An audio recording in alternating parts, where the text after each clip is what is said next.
शरद पवार का साथ छोड़कर बीजेपी से हाथ मिलाने वाले अजीत पवार ने पहली बार पलटी नहीं मारी है। इससे पहले भी शपथ लेने के बाद अजीत पवार वापस एनसीपी में लौट गए थे। इस बार शपथ लेने से पहले ही अजीत पवार ने अपने बयानों से ये संकेत दे दिए थे कि वो बीजेपी के साथ बातचीत के दौर में हैं। कुछ दिन पहले ही एनसीपी के चीफ शरद पवार के भतीजे अजीत पवार ने प्रधानमंत्री मोदी की जमकर तारीफ की थी। उन्होंने पीएम मोदी को करिश्माई बताते हुए उनकी तुलना अटल बिहारी वाजपेयी, जवाहरलाल नेहरू और इंदिरा गांधी से कर दी थी। उन्होंने कह दिया था कि नरेंद्र मोदी के कारण ही 1984 के बाद 2014 में देश को पूर्ण बहुमत की सरकार मिली है। ये तारीफ यूं ही नहीं थी। अजीत पवार ने पलटी मारी और साथ ही प्रफुल्ल पटेल और छगन भुजबल भी शरद पवार का साथ छोड़कर बीजेपी के पाले में आ गए। ये तारीफ आखिर क्यों की जा रही थी? क्या ये तारीफ उस संकेतों की तरह नहीं देखी जानी चाहिए थी जिसके तहत अजीत पवार इससे पहले भी एनसीपी का साथ छोड़कर बीजेपी के साथ जा मिले थे, लेकिन दबाव और राजनीतिक चुस्ती के चलते एनसीपी ने इन तमाम विधायकों को वापस अपने पाले में बुला लिया था। एक बार फिर वही स्थिति बन रही है, लेकिन इस बार अजीत पवार के साथ प्रफुल्ल पटेल और छगन भुजबल जैसे भारी भरकम एनसीपी के नेता भी हैं जो पलटी मार चुके हैं। ऐसे में क्या शरद पवार एक बार फिर अपना सियासी हुनर दिखाएंगे?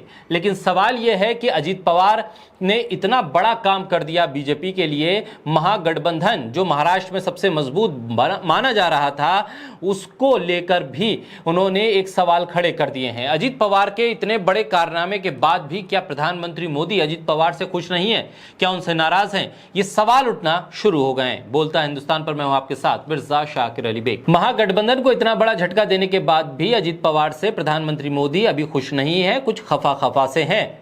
अजीत पवार के साथ एनसीपी के 8 नेताओं ने बीजेपी से हाथ मिलाया और मंत्री पद की शपथ ली, लेकिन प्रधानमंत्री नरेंद्र मोदी, केंद्रीय मंत्री अमित शाह, बीजेपी के राष्ट्रीय अध्यक्ष जेपी नड्डा अजीत पवार को एक बार भी बधाई देने के लिए ट्विटर पर नहीं आए, एक संदेश भी नहीं दिया। अजीत पवार को बीजेपी सरकार का हिस्सा बनने और उनके उज्जवल भविष्य की कामना करते हुए कोई बधाई भी अब तक प्रधानमंत्री कार्यालय या प्रधानमंत्री की तरफ से नहीं आई है।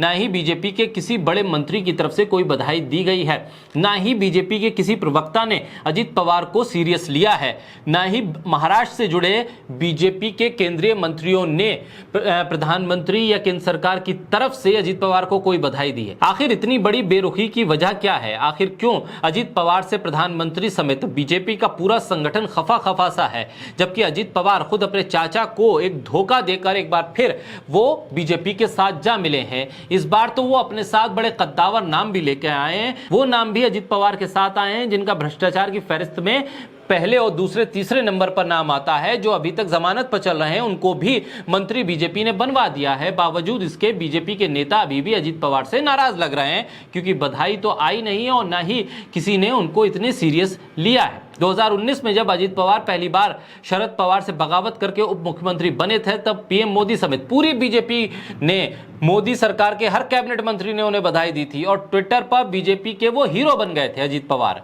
इससे पहले हुई बगावत में जब बधाई संदेश मिले थे तो अजीत पवार ने सभी को रिट्वीट करते हुए बधाई देने के लिए शुक्रिया अदा किया था। प्रधानमंत्री मोदी का शुक्रिया अदा किया था ट्विटर पर। उन्होंने अपने ट्वीट में कहा था, पीएम मोदी का शुक्रिया, हम स्थिर सरकार देंगे जो महाराष्ट्र के विकास के लिए कड़ी मेहनत करेगी।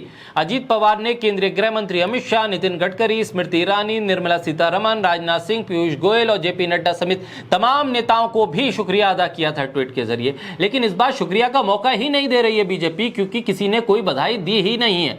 इन सभी नेताओं ने अजीत पवार को मुख्यमंत्री बनने पर बधाई दी थी। इस बार पूरा मामला उल्टा है। 2023 में मामला कुछ अलग अलग है। शायद पीएम मोदी समेत बीजेपी के नेता अजीत पवार पर भरोसा नहीं कर पा रहे हैं। शायद यही वजह है कि प्रधानमंत्री मोदी समेत केंद्रीय मंत्रिमंडल के किसी भी नेता ने कोई बधाई संदेश नहीं दिया है अजीत पवार को। ऐसे में शायद बीजेपी परख रही है कि देखिए कितने दिन तक अजीत पवार टिकते हैं या फिर वापस एनसीपी में चले जाते हैं।